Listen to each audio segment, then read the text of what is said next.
Well, it's wonderful to meet you. Thank you so much for taking a minute after the program today. I appreciate it. Yeah, very, very fun and looking forward to connecting. Yes. So let's begin our journey before we get into your work by asking you this. 6 years ago, this pandemic was changing the world, did so much to all of us. How did you get through that era, and how has it changed the way that you approach life today? That's a great question. And I love how you're using the word era because it Yeah. definitely there's a synchronicity with what I'm doing. Now it seems pretty far away, so it's not so much alive for me and my experience anymore. Um, I actually had a good experience, like during the whole being able to be home more with your loved ones, with my son, and kind of have that time actually where he was out of school and able to, start school at home, come down for lunch. There was just much more flexibility. So, honestly, I had a really good experience. So I think it actually fostered more of a connection with my son. So I'm very thankful for that. So let's get into exactly what you do on a daily basis. And to do that, kids pull the truth out of us. I'm going to put you in front of a bunch of 11, 12-year-old kids. You're in a school, it's career day, and the kid in the back of the room is like, hey, what do you do for a living? How do you answer that child? I love that. I do something that gives me energy. And I do a couple of things. And one of those is what you see Joe doing every day or every podcast that you listen to. So I'm also a podcast host of podcast called Career in Technicolor. So my mission and my purpose is really to kind of light that fire under you to keep going and keep building work. And really, it's more than work, it's a life on your own terms, something that truly sparks you and gives you energy and brings you alive. So I probably would not need to explain it to 11-year-old because Sure. they still are having fun. They Yeah. have not been, beaten down by this world. Uh-huh.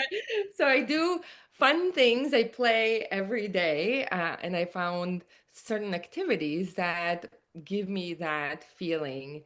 Another thing that I do is I teach Qigong and Tai Chi, which is a somatic movement practice. So I've discovered that sometimes, people will tell you that you need to do a linear thing. You need to do one thing, but it really depends on you. You are so unique. So don't always listen to somebody who's so convinced that they know the right way, but play. And for me, that's resulted in really finding a movement practice that I teach to others and that I will teach till the day that I die. So, speaking of Spark, when you were that age, what was your dream job? What did you want to do when you grew up? Hmm. That was a hard question for me. So it's interesting that I guide and mentor others to find their purpose. And that's really kind of that lights me up. But I had the hardest time finding it myself. Yeah. So, and that question did not really give me answers. I do remember that I liked to play outside. I liked, to climb a tree. I liked playing pirates with my cousins, or riding the bike. But there wasn't like a meaningful answer that I could find for work direction from what I liked to do as a child. So, where were you born and raised? I was actually born in Soviet Union, Okay. which is right now a small country called Latvia. It's Yeah. in northeastern Europe, below Finland. If you think of Scandinavia, Sweden, I always like visualize things. Yeah. So taking a ferry ride or a boat ride from Sweden, Stockholm to Latvia. So, what brought you to America?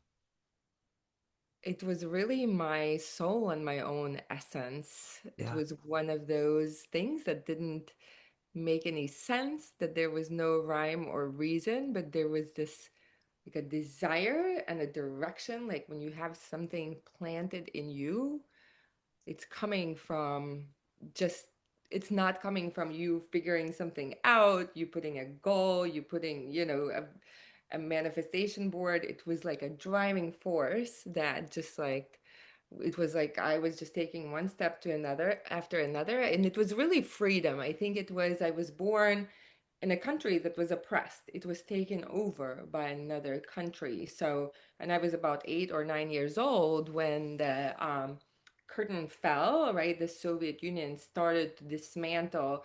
But, you know, with freedom, it doesn't happen overnight just because something like that. It's like the lack of freedom is in people's psyches, it's in the air, it's everywhere around you, even for probably even now, you know, it takes generations to heal from like 5 decades of being, you know, oppressed. And I'm a part of a small country where that has been oppressed by Germany, by all these other countries Yeah. throughout the centuries, you know. And it was really, it's a great question. It came to me when you asked me what drove me here. It really was a freedom. Yeah. So, what was it about growing up early on in your life that gave you this desire to help people keep that fire going, to help people find their compass needle and what they need to do with their lives? What ultimately, between that and podcasting, how did you evolve to this point? What do you think the seeds that were planted early on that were harvested into who you are today? How did that begin? Yeah. There were a lot of seeds, Joe. You're so right. And, you know, it wasn't a desire necessarily to help people find their purpose from early on. It's been a puzzle, you know, it's been a process of my own reconnection to my own essence. Because a lot of the seeds actually there came from feeling lost and not knowing and seeking, and a deeply also spiritual process of activating and reconnecting to my own essence. So, who's been your hero? Who's been that inspirational force in your life that's allowed you to evolve into who you are today? Many, so it hasn't been one person. There have been several very instrumental people. And I think that's why I also love having the conversations and interviews on the podcast, because it is very much so that somebody can serve as a possibility when we see somebody doing something. And then only then we can really conceptualize or many times imagine that that's something that is available for us when it comes to podcasting, right? Because there are many and they're ongoing still mentors. And mainly it's been on the spiritual realm. It's really this integration practice of like becoming a more fully activated human being. Uh, but for podcast, I saw a lady named Kathy Heller, and she has her own podcast. And I think that's funny. It kind of ties into your question about the pandemic. So I actually followed her right after the pandemic. So that was definitely one of the outcomes where my podcast came through, and she was an inspiration to me. And I saw somebody doing something and having fun and encouraging that it can be a possibility. And I was like, well, let's go. Let's try it out. Yeah. And yeah. And so it answers kind of some of these questions that you asked before. And I also have a 15-year career in recruiting, or also known as talent acquisition. So I knew also through this kind of like 2 decades of searching that I'm an introvert. So I like more one-on-one connection. So the podcasting definitely, after doing like thousands of interviews over the decade and more in recruiting, I knew that I like that part of seeing somebody, like actually delving deeper into their story Yeah. and interviewing. Yeah. Well, and podcasting is a really wonderful realm. What do you like the best about being in this podcasting world? It gives me energy. It's literally an activity where it's not just an outflow. Yeah. It like literally sparks me. Yeah. So, what was the first podcast you listened to? Did you have one in the beginning that kind of hooked you that you emulated or loved? Probably like Lewis Howes or something like that. Okay. Yeah. So, speaking of interviews, if you could have one dream interview, one dream guest, or a few of them on your show, who would you love to interview? I'd love to interview Kathy Heller. That's the lady that I mentioned Yeah. who had a successful podcast. Um, and honestly, my whole thing is I'm not so much into celebrities. Yeah. Who I love finding and connecting with are regular people, like how they have built their lives, and especially if they're fulfilled and you can feel that resonance. I have to feel that resonance. Like I recently interviewed Jason Moss, and like you won't know, many people will not know who he is, but I like to interview heart-centered, like people who have a strong signal and you can feel like the realness and the authenticity and the strength kind of at what they calibrate, like it speaks to your soul. Yeah. So what is it that motivates you every day to get up when that alarm clock goes off? What gives you the energy to not only do this work and to help people and to interview people, but to also take care of your own soul? What's that collective energy for you every day? So one of them is the interviews. These interviews fulfill me. They give me energy. And this is why I invite everybody. Like, what I find, and I was kind of in that mindset too for a little while or for a hot minute where you feel like you have to be of all this service to the world, especially people who are empathetic and heart-led, and they feel like they have to give and, it's all about others almost.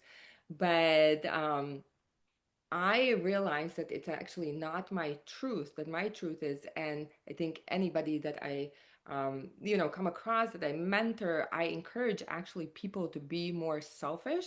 That thing, the first you have to be of service to you. You have to find these activities that energize and fill you up because that's when you can do the things. That's when the alarm clock, maybe you don't have an alarm clock, or even if you do, you kind of like it adds to fueling your fire, Yeah.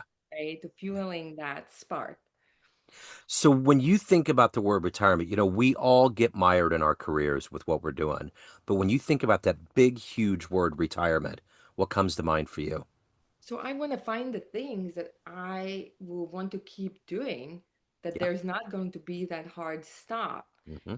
because I will enjoy it and hopefully somebody still will be interested. This is why I started teaching also Tai Chi and Qigong somatic movements. I also teach at senior living homes because it's like whole body mobility. And, many times people unfortunately only appreciate it at the older age, how movement is medicine and how it can, just make you feel better too. So it's not just a work, right? It's kind of all these areas of our lives, right? That go into the whole a beautiful life. But I think about retire. I definitely, it's something I can carry into my retirement. I'll be working out with other old people, Yeah. and then I can do the same with interviews and stories. Right? People have the most fascinating stories, and I think I just remembered your previous question about the famous or who's you want to interview. It's really everyday people, right? It's really this connection conversation like you and I are having. Yeah.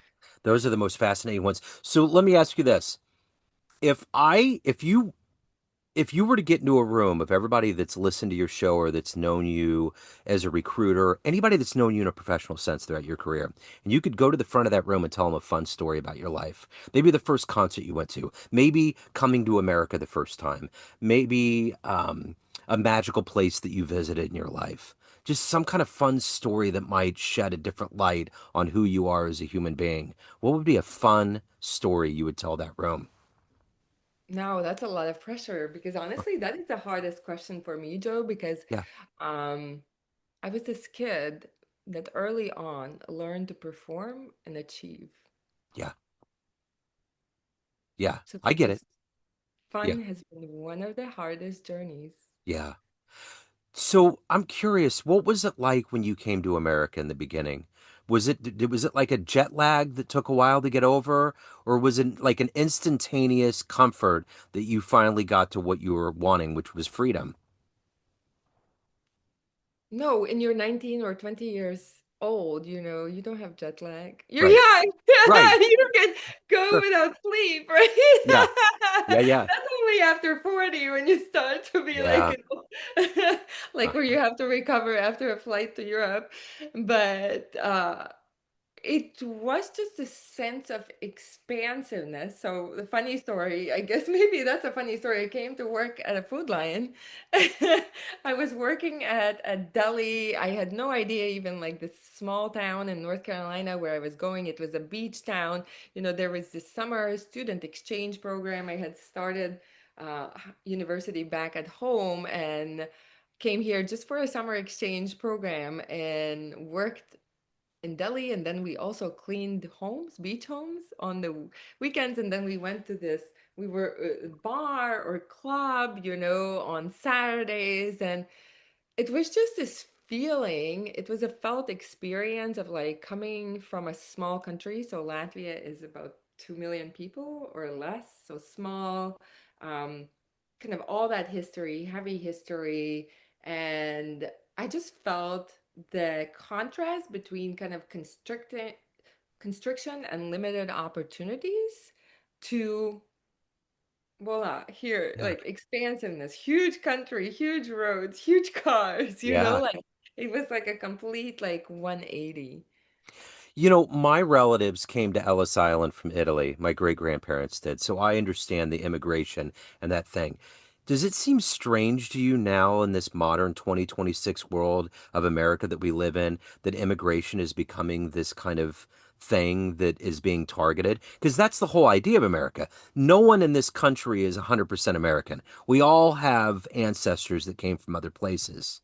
And you came from the Soviet Union. You've seen that level of oppression, so to speak, that happened. Is it strange for you to see that happening in this country now? Well, I think it's a very generalized question, and I probably don't have one right answer, right? Right. It does depend on the situation and context. Do I believe that there has to be the due process? I came here Sure. legally, and went through all of the things. So I think it is very important to uphold and maintain certain set of values and cultures and to qualify for that if you want to maintain it. Yeah, So, but on a, so I think it's a huge, big question and it is nuanced. it is. It certainly is. So let me ask you this. Everything that you've done in your life, everything that you've achieved and evolved to, what are you the proudest of? What rises to the top? I think it's really the work and the level of activation that I've been able to find in myself, like the walking with courage despite all like not having the pedigree, not having the financial means, and just like being so resourceful and figuring it out and ending up, working, achieving certain level of success. And then also like starting to like not giving up always, no matter what obstacles, kind of what situations presented themselves, kind of keeping going and yeah, becoming a stronger and more capable human being. So I'm going to take this one step further. Everyone has a perception of you, family, friends, all of your listeners, everyone that knows you professionally, but you run the show. What's your perception of you? Who do you think you are? I'm an expression of my essence. I'm not just this body, I'm not just what I do. I'm actually yeah, I'm an essence that's being, that's animating my body. So I'm not just a podcast host, right? I'm not just a mom. I'm not just a friend, or a sister, or kind of, or any of the roles, right? Or segments, how we are defining ourselves. But like, I'm an essence that's being expressed in this, 3D reality. So let me ask you this. If you were to get into a time machine and you could make a choice of going into the future to see what happens, say 10, 20 years from now, or you could go in the past and see one event in human history with your own eyes, where would you go?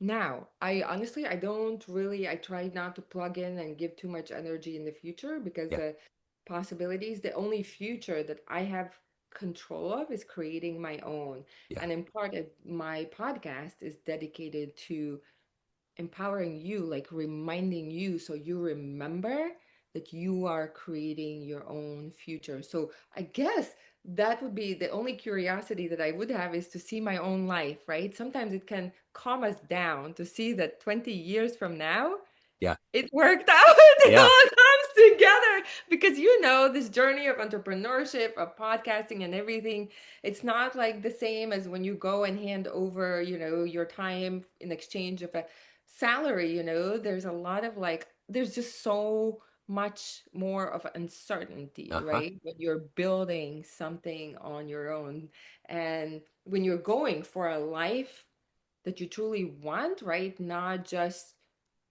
following models and circuitry that you've learned or that this world has given you as a template for success or how things work. So when you are deciding to embark on a path of your own making, which I'm largely doing, it's probably would be more calming to see like that it all works out Yep. 20 years from now. Yes, and I totally get it, especially with that entrepreneur mindset. So if anybody wants to tune in to Career in Technicolor or get into the area of you, any of the good business, any of the good work you're doing, where do people go? Go to Apple Podcast app if you have an iPhone, or Spotify, and find Career and Technicolor podcast. I'm also on Instagram under the same name, Career in Technicolor. I would love to hear from you. I would love to connect, and I would love to keep that fire burning. If you've ever had that feeling on your heart that kind of on the outside everything seems good, right? People validate you're doing a good job, you have a good position, right? You have a house, whatever, kids, everything seems to be like on the outside, check. But if on the inside you feel that pull, that kind of that ache sometimes, even that there's must be something more, that something is missing, then come play with me. I love to share stories and also tools of how you can actually design your own dream job, your own dream life. I love it. I will put all these links in the show notes. What a wonderful conversation. Thank you so much for taking a minute out today. Have a wonderful new year and best of luck with everything. I appreciate it. Thank you, Joe. Thank you.